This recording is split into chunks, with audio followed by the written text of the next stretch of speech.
hyperlinked in my brain. No, I couldn't figure out if it was like, if it was a measurement of height, you know, the feet, all the feet of Western culture, or if it was something like with a bunch of the little feet. toes on the bottom of the table. Yeah, like squiddly diddly.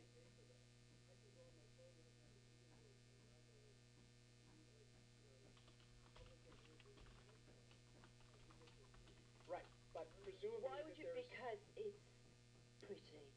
And well, but because presumably it's beautifully annotated. No, I was going to say presumably it's been enhanced in some way. That, in other words, it's a new annotation. That it's, you know, and it's the same way as if somebody does the work of editors and scholars, and along with TSL. Yeah. It's like if you do a new translation, like for instance when Seamus Heaney did Beowulf, and who did Gilgamesh? Was that all? Anyway, there's been a number of those kinds of, you know, retranslations, and so it's equivalent to that, but they're taking advantage of the electronic nature.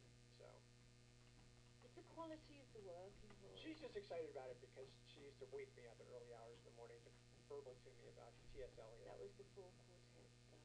Well, it's still T.S. Eliot. It's still too effing early. It might always be too early. Yeah, no, I love T.S. Eliot, but not like 7 o'clock. I'm somebody who goes to bed at 3 in the morning and likes to sleep till like 9:30 or so. And there was my lovely young wife at 6 o'clock in the morning or something, bouncing up and down on the edge of the bed because she just had some incredible epiphany about the 4 quartets, and I was just really not that interested at that point. Okay, I'm going to say one more term, and then maybe we should wrap it up. That's fine. Book trailers. You mean like the kind that people have to use to bring my books to the book signings?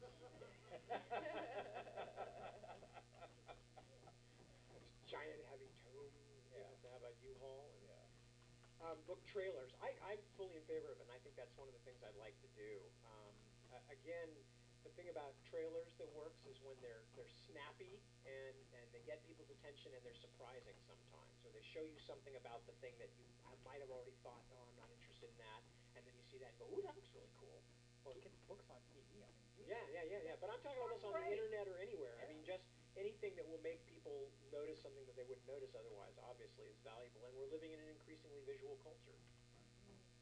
But still, for all the visualness, for all the glorious 3D special effects, hey, this presentation is 3D. Yeah. I mean, and you don't need glasses. But what we really are, we are a narrative species. We're story-oriented.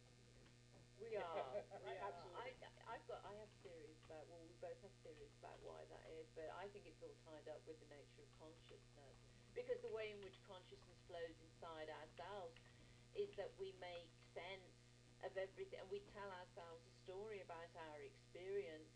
The novel enacts that, and it enacts that reassuringly. It's that, you know, this extraordinary flow of chaos that we live in, and sensory overload, and whichever way you parse it, the novel tells you, yes, it will one day make sense as a story just like this does. I've always wondered if it distills it down so perfectly. It gets rid of all the crap. I've always wondered if religious people, because I'm not religious, but I'm maybe kind of spiritual, but I'm not religious. I've always wondered if religious people have a different experience of reading fiction, because one of the things that I've always liked about fiction is the fact that it's the one thing that I know where there actually is a higher power in charge.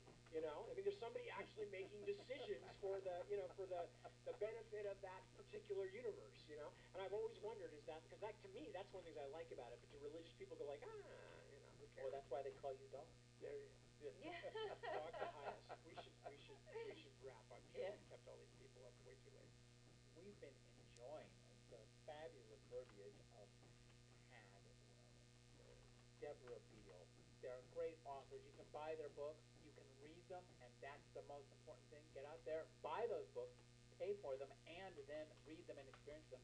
And we have to thank our hostess, Rena. And Jacob. Thanks for having me. And if you don't buy our books, buy somebody's books. You know, it's like. And thank you all for coming. You guys are great. And it's really great to see all these people here paying attention and enjoying this stuff. Great audience. Thank you. Thank you. Thank you.